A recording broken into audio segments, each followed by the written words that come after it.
Thanks for coming on. Bryan Kohberger Talk. Let's chat. Bryan Kohberger has a new defense consultant on his team, and we're going to break it down. Come on in. Happy Saturday night, everyone. 6/24/2023 in Florida. Happy Saturday. Might be Sunday where you're at. Got a lot of people from all across the globe that watches this channel. We are covering the Bryan Christopher Kohberger case. And last night I broke a lot of documents as they just got posted on the Idaho court case record search website. Cases of interest. Hello. But we're going to talk a little bit more in depth with this Bicka Barlow, who is now hired by the Bryan Kohberger defense team as a DNA consultant. And I've been digging in on this Bicka Barlow. She actually got someone off on DNA. We're going to talk about this case. She actually got somebody off where there was DNA evidence. And she got someone off a case. So that's interesting when there was DNA evidence. So we're going to talk about her a little bit. We're going to talk about, I got a video of her, so we're going to hear her speak a little bit. And we're going to do a little history on Bicka Barlow. So come on in. Thanks for coming. Thanks for joining. If you haven't subscribed to the channel, please do. Happy Saturday. You know, we are on the Kohberger case. Bicka Barlow. Who is Bicka Barlow? Bicka Barlow, Bryan Kohberger's new defense consultant. Bicka Barlow. That is one picture of her. These are public pictures that she's posted of her. Bicka Barlow. Remember that name, because I think we're going to see lots more from her. Bicka Barlow. Bicka Barlow. She used to work in the San Francisco District Attorney's Office. She used to work in the San Francisco District Attorney's Office. So she does have experience. Her and her husband, Mr. Kaufman. They have experience in the San Francisco area. They've worked on DP cases. They are against the DP. And you guys know what the DP stands for. So let's just show you this motion real quick. We reviewed it last night. I just want to summarize it again for new people that has just jumped on. This right here is a declaration that was posted yesterday in the Bryan Kohberger case. This was yesterday. It was posted last night. I was the first person out here on YouTube to share. Notice of filing declaration of Bicka Barlow in support of defendant's third motion to compel. And it is Bryan Kohberger's case through his attorney. And it says here, I, Bicka Barlow, do state and declare, I am an attorney licensed to practice law in the state of California, and I have been retained to assist counsel for the Bryan Kohberger in the above matter in the capacity of DNA consultant. So she's on the case. She is now a DNA consultant that the Bryan Kohberger, and then we went through all this last night. You know, she's talking about the genetic DNA because her specialty is DNA. Her specialty is DNA, and she's listing, about, the flawed system of the DNA. She challenges DNA. That is her specialty. She's a DNA specialist, everyone. Yeah. She lists her credentials. Well, she comes from the San Francisco Public Defender's Office. She got trained Berkeley. She's Berkeley educated. She actually has a website. Let's look at her website first, and then we're going to talk about the case that she got a guy off on DNA evidence. Like DNA, we always hear that DNA is the smoking gun in cases. When they find DNA at the crime scene, you're cooked. It's over. It's history. But, she gets her bullhorn out and she speaks about the DNA process being flawed, and that is her specialty. Will it work on the Bryan Kohberger case?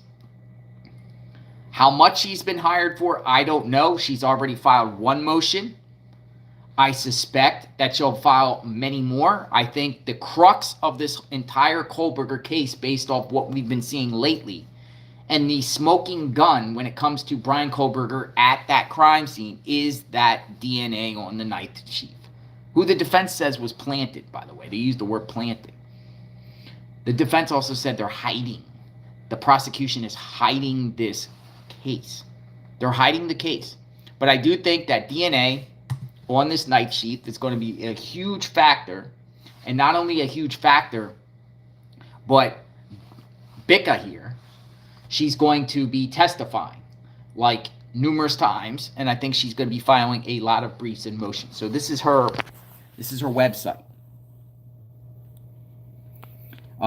Brown Chicken says, and when he's found guilty, he will appeal and the taxpayers will pay again.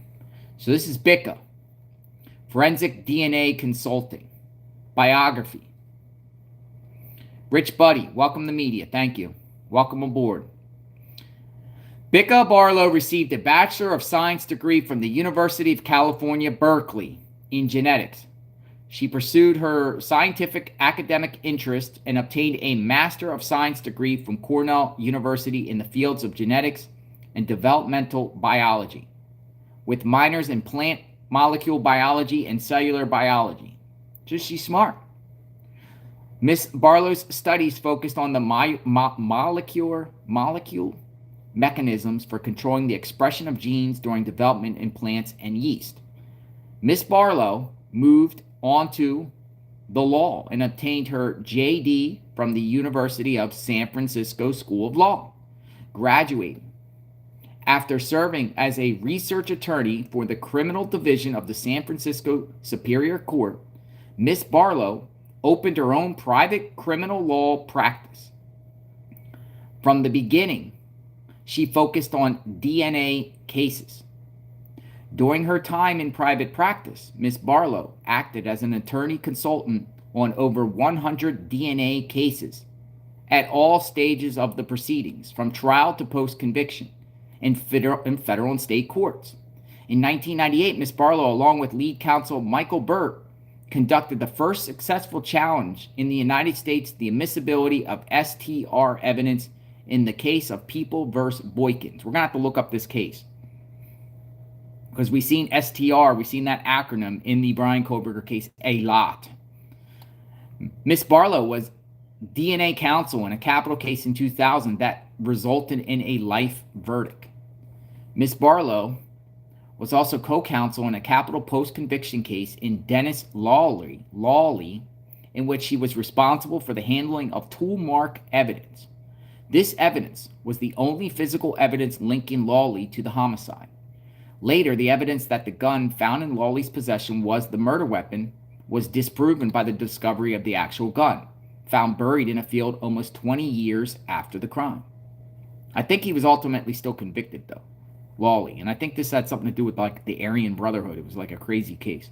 I was looking at it earlier. In 2004, Barlow became the DNA attorney for the San Francisco Public Defender's Office, where she acted as an in-house expert, consulting with attorneys on cases involving DNA evidence and acting as co-counsel primarily on homicide and serious felony cases. In 2013, Ms. Barlow returned to private practice. She now specializes in cases involving forensic DNA evidence throughout the United States. So she's a high mercenary for DNA. Her experience covers all types of cases, includes STR-based DNA testing and why STR-based testing. So here is the defense hired mercenary. But I'm going to show you some things. I'm going to show you some things about her. First, there's a news report. And this was about 5 years ago. And this is, I'm going to share with you her voice coming out of her mouth. So we're going to hear her talk. We're going to hear this individual who is now hired on the Bryan Kohberger defense team, Bicka Barlow, a.k.a. Bicka Kaufman. We're going to hear her talk right here. Check it out. This is her. Bicka Barlow, people. Here she is. This is the new defense hired expert who will be working on the Kohberger case probably for years, because I think this case is going to drag out. And let's see what happens here. When you provide them with a sample, they have all your DNA. Bicka Barlow is a San Francisco-based defense attorney who specializes in DNA cases. She says people should be cautious of at-home genealogy testing services. Companies like 23andMe and Ancestry.com have become very popular, selling millions of DNA testing kits. I don't think it's safe. A partial DNA match with an unidentified relative of Joseph DeAngelo on a genealogy website led to his arrest. DNA evidence is not foolproof. Barlow argues that She just said DNA evidence is not foolproof. And she's talking about people that submit to these 23andMe's, these genealogy sites. She said they're not safe. Do you think DNA evidence is foolproof? Yes or no? Let me hear your thoughts. new technology is actually increasing the chances of misidentifying people with DNA. When you did DNA testing back in the good old days, you would get a single profile of one individual, and that makes it quite easy to do a comparison. But nowadays, the tests are so sensitive that the crime labs come up with mixtures, meaning multiple people in a sample, somewhere around 70 to 80% of the time. Barlow says you need to consider your whole family before using DNA testing kits. Kate Larson, ABC 7 News. What do you think? What do you think? Because this is kind of one of the methods in the ways that they we still don't know how they actually got Kohberger, but this is the person that they hired, and she's going to explain it in depth. She's going to explain it in depth. Bicka Barlow. Remember the name. Bicka Barlow. Remember this name, people. All right, so let's talk about the case. She actually got a guy off. She actually got a guy off the case. And I'm going to share this case right here. This was one of these articles where you got to pay to go onto the article site, so I was able to snatch it up with video recorder. So we're going to just scroll down this article. But it's an interesting case. And it shows a little bit of insight where their mind's at. Maybe that's why the defense has hired her. Saying, wow, this woman here has experience. She has experience in challenging the DNA process. Not only that, but she took on the San Francisco Police Department too. And we'll talk about that after I show you this article here. But yeah, this woman has been around for a minute. She's been around. So here's the case here. She represented this person here. So we're gonna talk here. Nursing assistant at East Bay Hospital acquitted of SUXUAL ASSAULT and burglary. So let's scroll down. I have to go a little bit. I'm gonna move it down. And then I'm going to stop right here. More than a year after he was charged, a nursing assistant at the Walnut Creek Hospital was acquitted of burglary and SUXUAL, you know that word, battery upon a patient. So a nursing assistant got acquitted of doing something bad to a patient. The Wednesday verdict for Clayton resident Cody Baca, 31, inside the Contra Costa Superior Court building came after a day of deliberation by a new jury. Defense attorney Bicka Barlow said. Judge John Kennedy dismissed the juror on Tuesday for health reasons after the original jury had debated for 4 days. Let's move on. Baca was charged with the crimes in early 2017 after a patient at the John Muir Medical Center in Walnut Creek alleged Baca groped him during an interaction in the hospital. The burglary charge came from the allegation that Baca entered a room or dwelling with the intent to commit a crime. Let's scroll on. I'm going to scroll up. Okay. In a written statement, a Contra Costa County district attorney insisted there was enough evidence to justify taking the case to trial. A spokesman for the John Muir Medical Center put out a statement saying Wednesday supporting the not guilty verdict and saying that Bicka was cleared by an internal probe of the allegations as well. We are very pleased that the jury acquitted Cody Bicka on all charges. Having closely monitored the evidence presented at his trial, we firmly believe the jury reached the correct verdict, John Muir medical spokesman Ben Drew said. He later added, after conducting a thorough review while Mr. Bicka was on leave and after closely monitoring the entirety of the recent trial, we believe the jury reached the correct conclusion, acquitting Mr. Bicka of all charges. Our thoughts are with the Bicka family and all that they endured during this process. Let's scroll on. Let me get it down a little bit. Here we go. Okay. According to Barlow, the case essentially was the word of an unidentified accuser against Bicka's. The accuser had been sick and receiving Ambien for several days leading up to the alleged groping. And Bicka's defense contended that delusions may have brought the allegations. This is a case that should never have been charged, Barlow said. The investigation by the Walnut Creek Police Department was shoddy and incomplete, and it never should have resulted in an arrest, much less charges being brought. In response to requests for comment on the verdict, Contra Costa County District Attorney's Office spokesman Scott Alonso said in an email that the charges were backed by the patient's testimony that Bicka touched his, and you see that word, GENITALS, and praised Walnut Creek Police for using a swab to obtain DNA evidence. Let's scroll on here, because it gets interesting, people. Okay. Our office only files criminal charges if we can believe we can prove a case beyond a reasonable doubt, Alonso said, later adding, earlier this year at a preliminary hearing was held and a Superior Court judge found that there was a strong suspicion that these charges were true and the defendant was held to answer. The jury's decision is the final in this case after deliberating for 5 days. Bicka's defense team brought in a DNA expert who testified during the month-long trial that even though some of Bicka's DNA was on the, you see that word, GENITALS, not enough existed to prove that Bicka had touched the man. Now, this is interesting.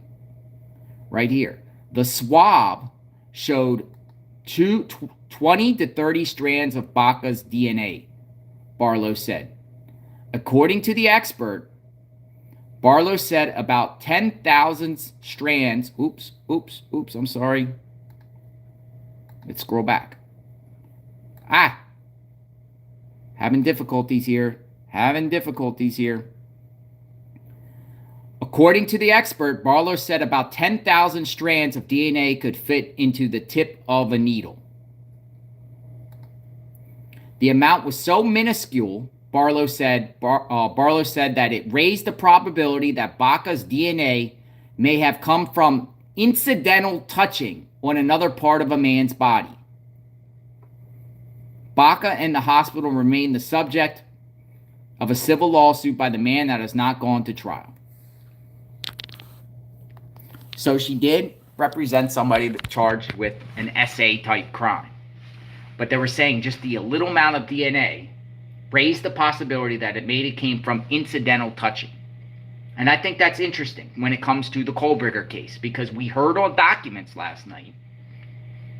We saw documents, I read them to you, that the defense is claiming, only the DNA on the knife sheath that they claim possibly planted, they used the word planted, under Madison Mogen's body, and by the comforter or under the comforter, and that no other DNA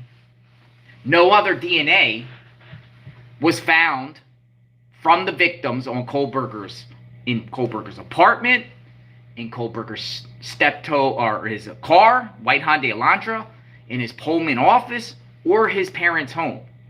So and then they said there's no evidence whatsoever of a connection between Kohberger and the victims. It's just this DNA on the knife sheath. So she got a person off before in San Francisco. Will she do it again? That is the question. I still think the case is a smoking gun. But will this defense hired assassin, Bicka Barlow, be able to help save Bryan Kohberger? Do some research on her. So there's other things about her, right? So she takes on people that are on death row in California.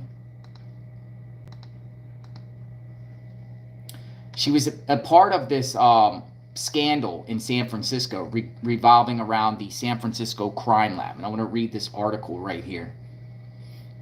As far as she part of a whistleblowing and calling out the San Francisco Police Department Crime Lab. And that could be a pattern that they might do with the Moscow, Idaho case. They might do that. Kohberger's defense team might call out the different departments that handled this, the chain of custody on this DNA. Might call it out, just like she did here. Whistleblower, San Francisco Crime Lab scandal dates back years. And in this article, it says, more questions are being raised about the reliability of the San Francisco Crime Lab. The expert who exposed problems at the lab tells ABC7 that the lab supervisor offered misleading evidence in the 2010 murder trial. Lawyer and DNA expert Bicka Barlow is the one who complained to the police chief, Greg Sorer, about serious problems at the crime lab. Specifically, that a supervisor, Chessie Boland, failed to catch inconsistencies in DNA analysis by a criminologist revealed during a murder trial last year. Barlow tells ABC7 News that 5 years ago, Boland, then a criminologist, misled the court during a double homicide trial by not telling anyone there was a DNA profile of the likely killer. Instead, the DNA profile she testified about pointed to other suspects. And this is interesting with the Kohberger case of what we just read last night. She didn't tell anything about it. She didn't tell the police officers investigated it. She didn't tell the prosecutor, and she didn't tell the grand jury, Barlow says. Barlow says the inconsistencies came out during cross-examination during trial. Attorney Tony Tamburlo represented one of the suspects who was acquitted. He even wrote then Police Chief George Gascon a letter after the trial saying it was unethical. DNA expert Rocky Harmon even spoke directly to the judge about Boland's conduct, and he told the judge, "I don't think it was professional." District Attorney George Gascon has launched an investigation independent of source. So, the mishandling of DNA in the crime lab in San Francisco. And this is the one that kind of blew it all open. Lawyer and DNA expert Bicka Barlow is the one who complained to the police chief. And she complained. And she got all types of investigations and the ball rolling there. Literally. This is a letter that she wrote. Like, she actually posted this on her own website. Bicka Barlow. And she wrote to the police chief in 2015. And she just, I'm not even going to read it, but you can kind of screenshot it if you want. But she was just talking about problems in the crime lab, in the DNA lab at the San Francisco Police Department. So she's just listing problems. We are thankful that Congress has made it possible for Internal Affairs to investigate this allegation. We expect that the public concern will be alleviated by knowing the Internal Affairs is involved in ensuring that congressional intent is fulfilled for the good of the city and county of San Francisco and the criminal justice system at large. I ask that Internal Affairs investigate the circumstances described above as promptly as possible and release its result findings without undue delay. Bicka Barlow. So this woman here now is hired for the Bryan Kohberger defense. So she knows her stuff. She's not afraid to get her feet muddy. She's not afraid to get into the trenches. She's not afraid to challenge this DNA stuff. And the way her track record is, they're going to put up a fight, people. So if, like me, who thinks Bryan Kohberger is guilty, I do think other circumstances makes me think it's guilty, but there's a lot of people out there that feel he's innocent, right? And this woman that the defense hired, who seems like she knows her stuff. She's from out of state, don't know the cost. I mean, she's from California, but she seems like she knows her DNA stuff. Bicka Barlow. Bicka Barlow, the defense expert. Bicka Barlow. And her also does this type of work. So it's a husband-wife team out of San Francisco. How much is this going to cost? What do you think? Bicka Barlow, yeah, get him off and let him run wild with another knife. I'm reading you guys' comments.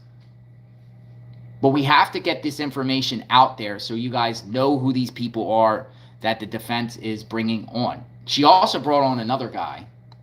But this guy, I think, is just this guy, Stephen Mercer from Maryland. I'll do another live looking into this guy. Mercer guy. But Bicka Barlow. And, she's probably going to have to come up and testify at different points of hearings. And this DNA is definitely they're going to try to suppress it. They're already challenging it. This is probably going to have hearings and motions and then down the line a trial if it ever goes to trial. But if the defense is claiming there's no other evidence that links Bryan Kohberger to the crime scene, which it seems like they did yesterday, prosecution has an uphill battle to get a conviction. Common sense would probably say to them, yeah, Kohberger did it, but you got to convince a jury and you need it beyond a reasonable doubt. There could be problems. She already got one guy off by, and she's challenging the way the DNA goes into these labs and gets passed around. And other DNA type of challenges. I didn't really get into specifics on what she actually does. It just seems like on the surface of just looking into her. Every time, you have any type of criminal case and the prosecution or the prosecution or the defense brings in experts, they're an expert in a particular field for some reason. And since this news came out yesterday, there is people out there that do believe that Bryan Kohberger is innocent, and it solidifies their belief. But we'll also have to wait to see what the prosecution responds to what the defense is alleging. The defense is saying they're trying to hide the case. That's a pretty bold statement when you say in a court document that they're trying to hide the case. You kind of want to try to be nice with the other side, but not make bold claims at this part of the stage. So it looks like a legal fight. I don't think it actually says there's absolutely no DNA anywhere in his car, his body, his apartment. I think it's worded to make you believe that. More smoke and mirrors. Interesting point. Jet Set Jay. And it's coming out of their mouth at the same time of them saying they haven't received all this discovery. So maybe there's discovery that they haven't received that the prosecution has that will show more. For instance, we talked about, or let me talk about this theory. There was reports out there where witnesses and sources, but they were unnamed, were claiming that Bryan Kohberger was cleaning his car, like relentlessly, with gloves and cleaning out his car. Now, I don't know where this information came from, right? But just say there was no DNA in that, we'll just use the white Hyundai Elantra. So the defense is saying no DNA of the victims in the white Hyundai Elantra. But just say that the prosecution has a bunch of witnesses that will testify to after when this crime was committed, that he was seen cleaning out his car with gloves and cleaning it out and cleaning it out. At the same time, if prosecutors could come up with a receipt or some sort of online looking about bleach or anything to get rid of DNA, that could be evidence alone that could prove his guilt too, even though they don't have the DNA. You follow what I mean?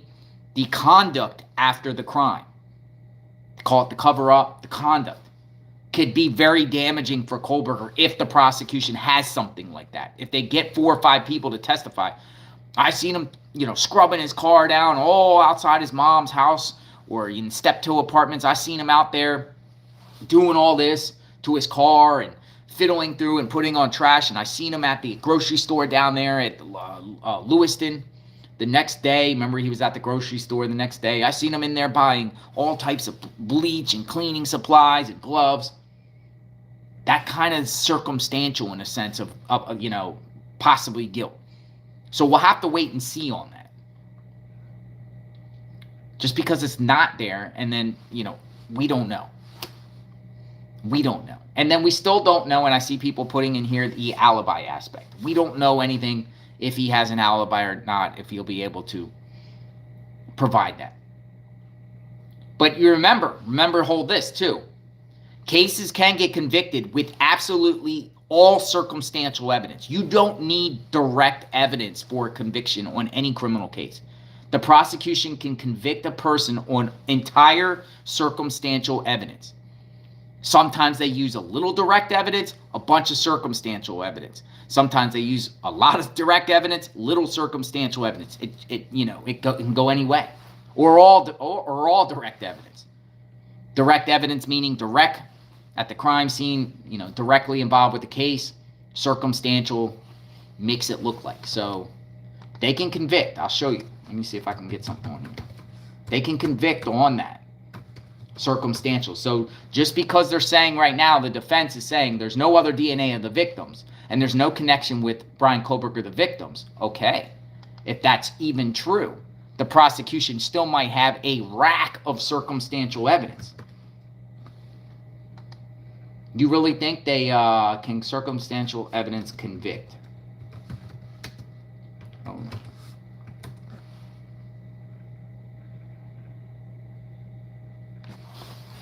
I mean, here's just one example. I just wanted to show you. Can a jury convict someone based solely on circumstantial evidence? Yes. Actually, most criminal convictions are based solely on circumstantial evidence. So, what are the 4 types of circumstantial evidence? 4 examples of circumstantial evidence include physical evidence, human behavior, and that's what we just talked about, the behavior of Kohberger after the crime, indirect witness testimony, and scientific evidence. Like I said, just because the DNA is not the victim's DNA, according to the defense, just because it's not on Bryan Kohberger's personal property in his office, doesn't mean that there could be some sort of human behavior of Bryan Kohberger where he was acting and doing things after these crimes were committed. Like, for instance, if Bryan Kohberger was at a step-to apartments and he was outside cleaning his car, and he was out there scrubbing it down, and you have people there, and the apartment person that lives above and below, or somebody witness and says, I saw Bryan Kohberger on November 14th, 2022, outside Stepdar Apartments. I saw a bunch of bleach bottles all over the parking lot there, and I saw him scrubbing his car down. And then, you'll have that person testify. And then the prosecution will ask, okay, prior to November 14th, have you ever seen Bryan Kohberger out in the Steptoe Apartments doing the same type of act, cleaning his car? No. I'm just giving an example, not saying all this is true or not. I'm just saying it as an example. And then have some sort of grocery store employee or at Lowe's or Home Depot or Ace Hardware or whatever testify and corroborate and say, yeah, I saw Bryan Kohberger on November 14th in the morning, and he was at the Lowe's, and he bought 10 bottles of bleach, or he bought 1 bottle of bleach. And then that type of stuff, the human behavior aspect, could be very suspicious, and we don't know that yet. Cleaning your car after a 3,000-mile trip looks perfectly normal to me. People clean their car all the time. I go to the gas. I clean my car out, twice a month. I go up to the gas station. I get one of those, the vacuums, and I'm putting out all my floor mats. And I'm in there, and I get a little of that stuff that you clean off. I don't know what it's called. What is it called? I should go in my garage and get it.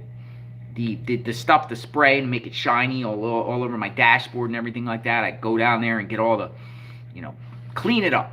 I do that about twice a month in my vehicle. So, yeah, it's normal to do the Armor All. Thank you. My mind was blank. Armor All. Armor All. It's good stuff. I clean my car twice a day. That's what John says. Wish I had time to do that. I do it 220. My car is, I do a lot of traveling in my vehicle. But yeah, so, we don't know. And we're talking about the apartment, Bryan Kohberger's home, no DNA. Okay, but this is all what's coming out of the defense's mouth. So we'll have to wait and see what happens there. But Bicka Barlow, again, for people that are just jumping on, I'm going to show her again. This is Bryan Kohberger's paid assassin, more or less. DNA expert. Bicka Barlow. Bicka Barlow. There she is. She is now hired on the Bryan Kohberger team. Bicka Barlow. Probably in her younger years. Bicka Barlow. Bicka Barlow. I wonder how much this costs, though, because, defense experts sometimes cost more than lawyers themselves. Their amount they ask for. She sets the price. So if the supply and demand is to get the best DNA person out there. See, because I've always said that Latah County commissioners basically gave Bryan Kohberger's attorneys a blank check to defend him. There's no limitation on the type of people he can get. Expert witnesses. So this DNA person, who seems like she is well renowned around the country on this type of DNA process that they expect to challenge on the Bryan Kohberger case, she might tell the defense, I charge $500 an hour. And the defense is like, there you go. You know why? Because the Latah County taxpayers are going to pay for this. Rich Buddy says $200 to $500 an hour.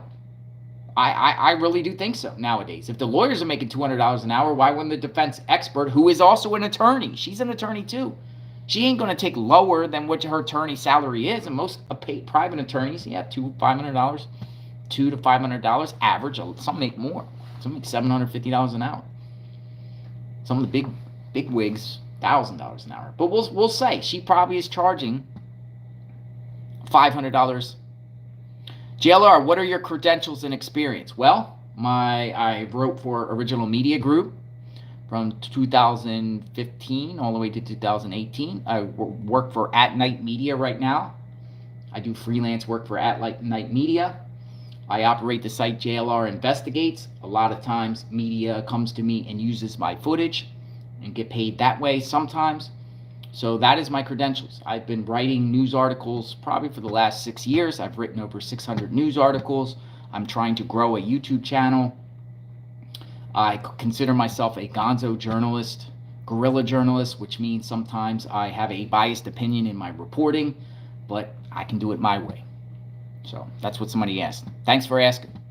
And check out on your content. Check out my articles. I'll actually leave the link in the description.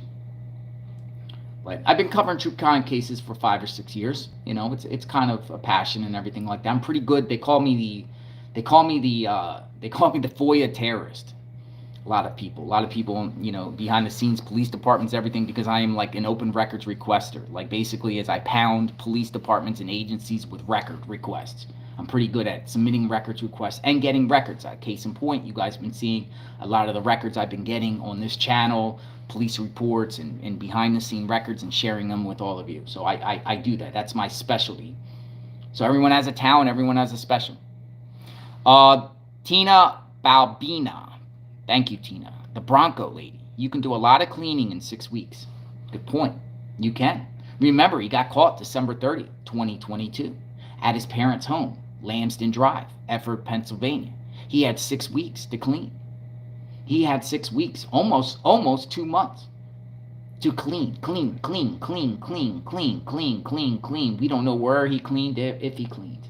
But these witnesses that are coming out, remember the Monroe County Assistant District Attorney, Mancuso. Remember that name? Mancuso.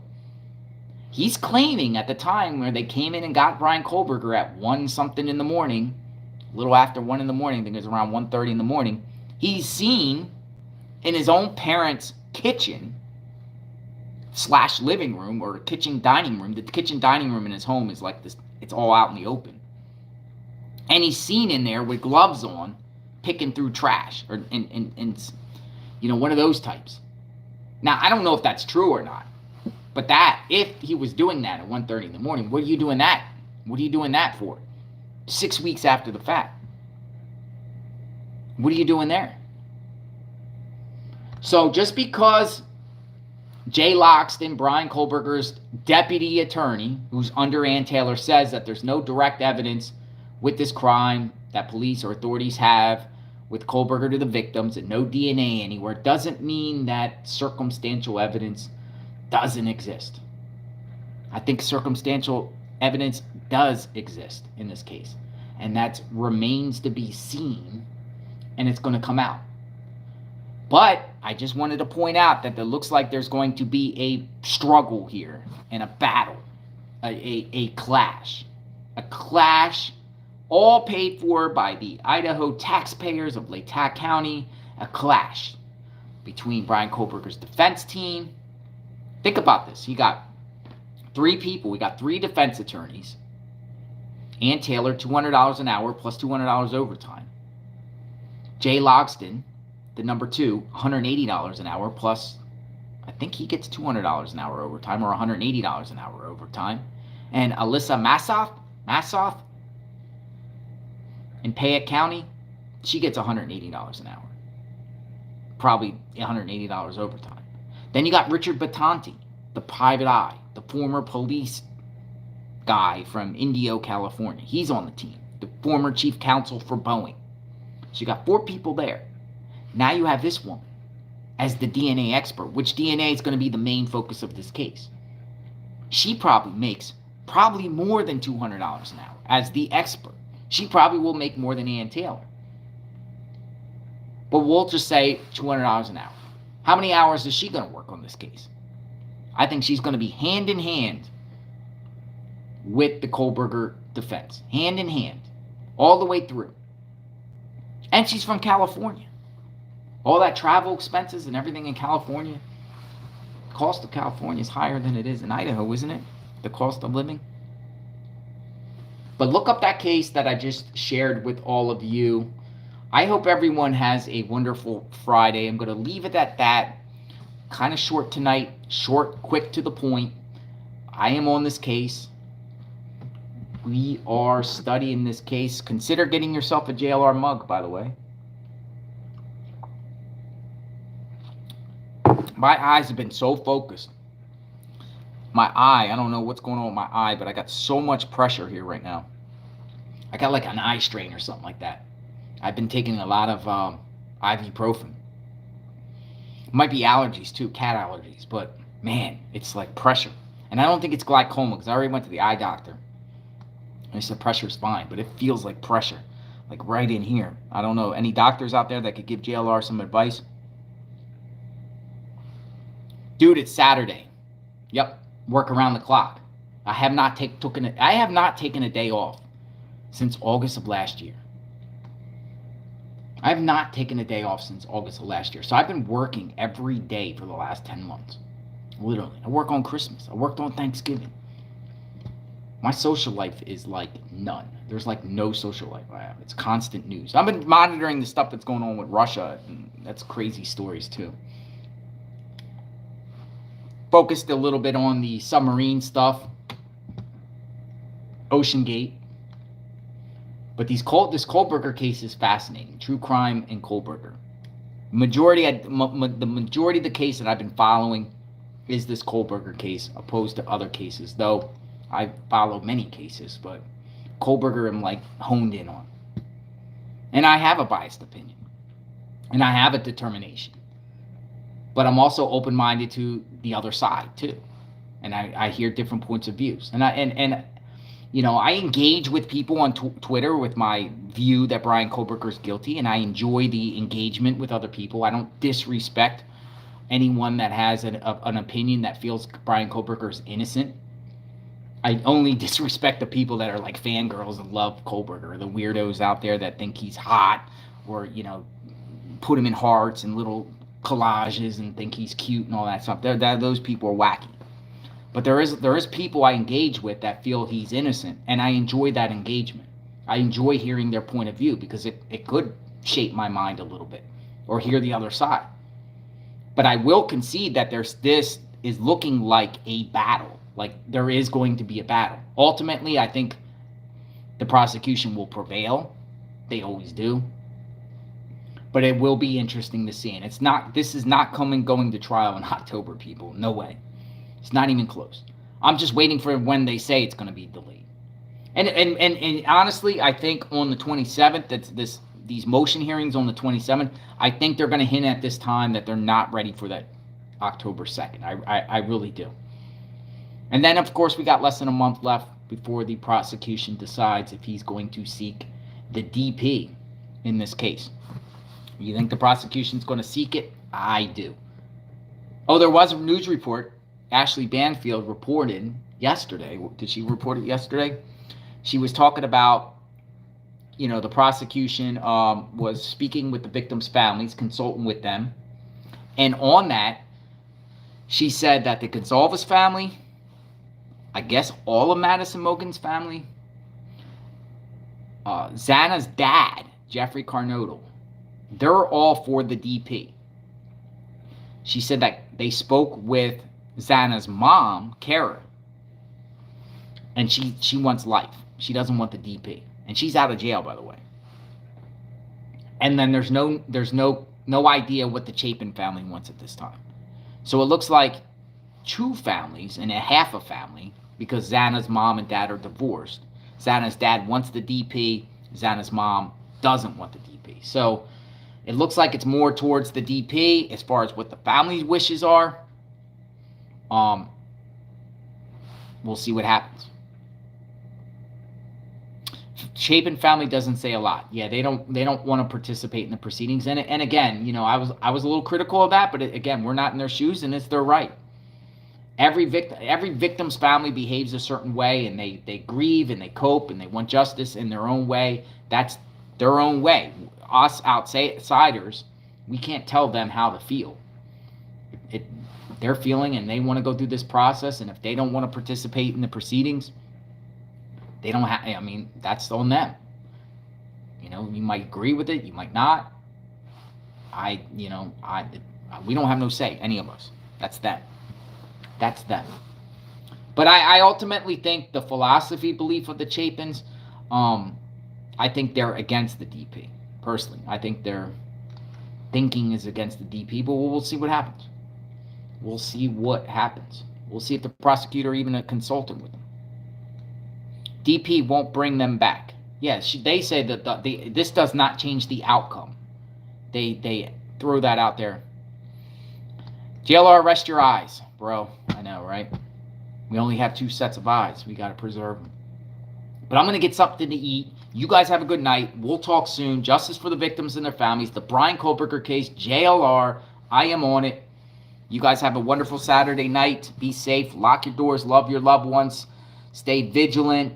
If you drink responsibly. Try not to do drugs.